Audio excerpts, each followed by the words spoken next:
आज हम उन म्यूचुअल फंड्स को देखेंगे जिन्होंने कि लास्ट 10 इयर्स में सबसे ज़्यादा सीएजीआर रिटर्न्स बनाकर दिए हैं। साथ ही हम लास्ट 5 साल के बेस्ट सीएजीआर जनरेटिंग फंड को भी देखेंगे, जिससे कि दोस्तों हमें ये आइडिया लगेगा कि कौन से फंड इनमें से कॉमन है, जिनके रिटर्न्स में 5 और 10 साल दोनों में काफ़ी अच्छी कंसिस्टेंसी देखी गई है। साथ ही दोस्तों ये लिस्ट प्रिपेयर करते समय मैंने इसमें से thematic fund, gold and silver fund and retirement fund को एक्सक्लूड कर दिया है, यानी कि यहाँ पर मैंने ओनली मेन लाइन फंड्स को ही इंक्लूड किया है। तो चलिए दोस्तों वीडियो की शुरुआत करते हैं और बात करते हैं नंबर 10 फंड की, जो कि है एचडीएफसी स्मॉल कैप फंड। दोस्तों ये फंड स्मॉल कैप कैटेगरी का एक वैल्यू इन्वेस्टिंग को फॉलो करने वाला फंड है। हालांकि फंड लॉन्ग टर्म का एक शानदार फंड रहा है, लेकिन लास्ट 2 साल में फंड की performance up to the mark नहीं रही है। अगर फंड के सीएजीआर रिटर्न्स को देखें तो ये लास्ट 10 ईयर्स में 18.25% है, लास्ट 5 ईयर्स में 16.29% है, लास्ट 3 ईयर्स में 13.49% है और लास्ट 1 ईयर में 2.84% के हैं। चलिए दोस्तों अब बात करते हैं नंबर 9 फंड की, जो कि है एचएसबीसी मिड कैप फंड। ये फंड लास्ट 10 ईयर्स में रिटर्न्स बनाने के मामले में सभी म्यूचुअल फंड्स में 9th पोजीशन पर रहा है, जहां पर यह फंड मिड कैप कैटेगरी का एक एग्रेसिव फंड है, जो कि पोर्टफोलियो में फ्रिक्वेंट बाइंग एंड सेलिंग के थ्रू रिटर्न्स बनाने को देखता है। साथ ही इस फंड की परफॉर्मेंस लास्ट कुछ सालों में बहुत ही बढ़िया रही है। अगर फंड के 10 ईयर्स के सीएजीआर को देखें तो ये 18.31% है, लास्ट 5 ईयर्स के 20.02% है, लास्ट 3 ईयर्स के 26.31% है और लास्ट 1 ईयर के 23.02% है। बात की जाए नंबर 8 फंड की तो यह है Nippon India growth mid cap fund. दोस्तों ये फंड मिड कैप कैटेगरी का एक बहुत ही शानदार फंड है, जहां पर यह वैल्यू इन्वेस्टिंग के अप्रोच को फॉलो करता है। साथ ही ये जो मिड कैप फंड है लगभग 30 साल पुराना फंड है, जहां पर आज भी ये फंड काफ़ी अच्छा परफॉर्म कर रहा है। अगर फंड के 10 ईयर्स के सीएजीआर को देखें तो ये 18.97% है, लास्ट 5 ईयर्स के 20.28% है, लास्ट 3 ईयर्स के ये 21.75% है और लास्ट 1 ईयर के 12.62% है। बात करते हैं नंबर 7 फंड की, जो कि है Quant multi asset allocation fund.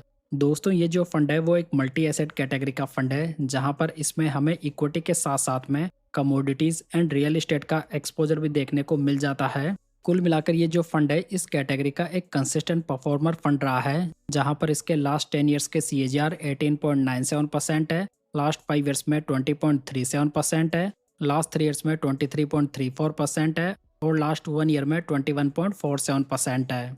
Next बात करते हैं नंबर 6 फंड की, जो कि है एसबीआई स्मॉल कैप फंड। ये जो स्मॉल कैप फंड है वो 3-4 साल पहले तक एक शानदार फंड हुआ करता था, जिसकी बदौलत ये फंड भी आज टॉप 10 फंड्स की लिस्ट में बना हुआ है। हालांकि लास्ट कुछ सालों में इस फंड की परफॉर्मेंस बहुत ही खराब रही है और ये फंड कैटेगरी के वर्स्ट फंड्स में शामिल हो चुका है, लेकिन फंड के पास्ट रिटर्न्स की वजह से आज भी ये लिस्ट में बना हुआ है, जहां पर इसके लास्ट 10 ईयर्स के सीएजीआर 19.51% है, लास्ट 5 ईयर्स में 15.75% है, लास्ट 3 ईयर्स में 13.82% है और लास्ट 1 ईयर में 10.85% है। बात करते हैं नंबर 5 फंड की, जो कि है Edelweiss mid cap fund.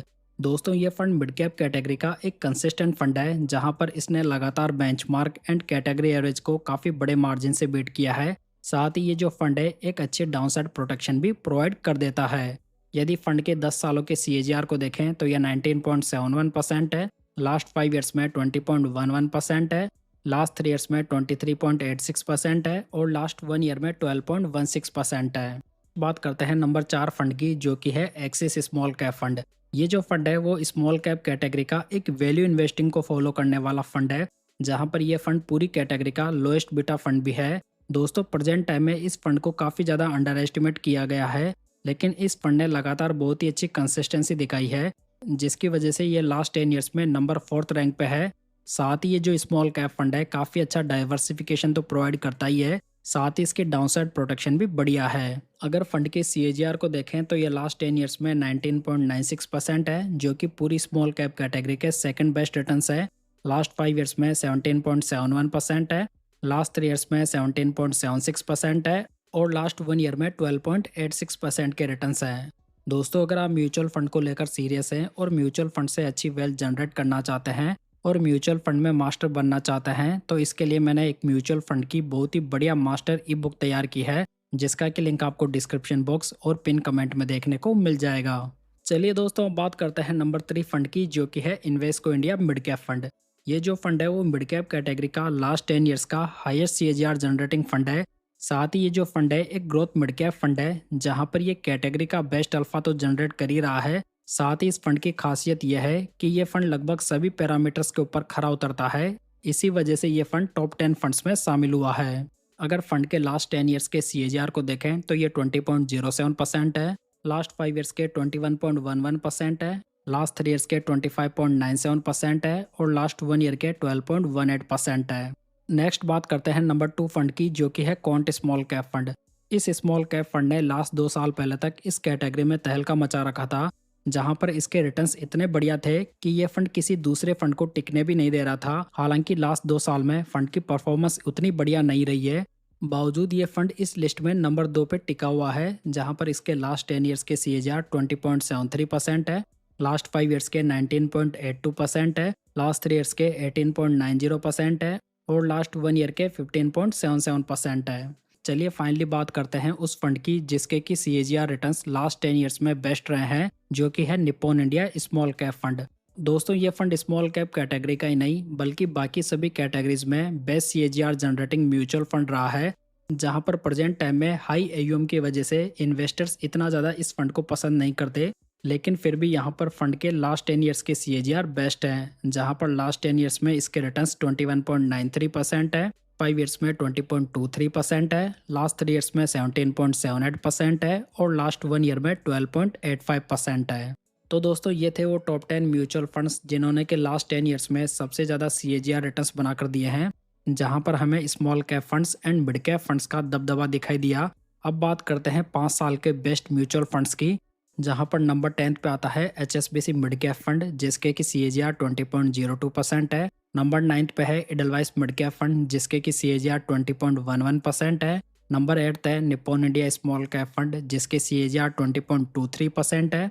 Number 7 पे है Nippon India growth mid cap fund, जिसके की 5 ईयर CAGR 20.28% है। नंबर 6 पे है बंधन स्मॉल कैप फंड, जिसके की CAGR 20.29% है। नंबर 5 पे आता है Quant multi asset allocation fund, जिसके की रिटर्न्स 20.31% है। नंबर 4 पे है HDFC मिड कैप फंड, जिसके की CAGR 20.83% है। नंबर 3 पे है Invesco India small cap fund, जिसके की CAGR रिटर्न्स 21.06% है। नंबर 2 पे आता है यहाँ पर Invesco India mid cap fund, जिसके की CAGR रिटर्न्स 21.11% है। और नंबर 1 है यहाँ पर bank of India small cap fund, जिसके की CAGR रिटर्न्स 21.19% है। तो दोस्तों अगर यहाँ पर 10 साल और 5 साल के आपस के कॉमन फंड को देखें तो इसमें पहले नंबर पे आता है Nippon India small cap fund, second fund है यहाँ पर Invesco India mid cap fund, third fund है Edelweiss mid cap fund, number 4 है Quant multi asset allocation fund, 5वें नंबर का फंड है Nippon India growth mid cap fund और number 6 पे है HSBC मिड कैप फंड। यानी कि ये जो 6 म्यूचुअल फंड है वो 10 साल और 5 साल दोनों की लिस्ट में अपना स्थान पक्का किए हैं, जबकि 5 साल वाली लिस्ट में कुछ ऐसे म्यूचुअल फंड भी है जिन्हें कि लॉन्च हुए 10 साल का समय नहीं हुआ है, जैसे कि बंधन स्मॉल कैप फंड हो गया, bank of India small cap fund हो गया या Invesco India small cap fund हो गया। तो दोस्तों ये थी आज की जानकारी। उम्मीद करता हूँ कि आपको पसंद आई होगी। वीडियो अच्छा लगा हो तो इसे लाइक कमेंट एंड शेयर जरूर कीजिएगा। साथ ही पूंजी गाइड यूट्यूब चैनल को सब्सक्राइब जरूर कर लीजिएगा। तो चलिए दोस्तों फिर मिलते हैं किसी नई इन्फॉर्मेशन के साथ।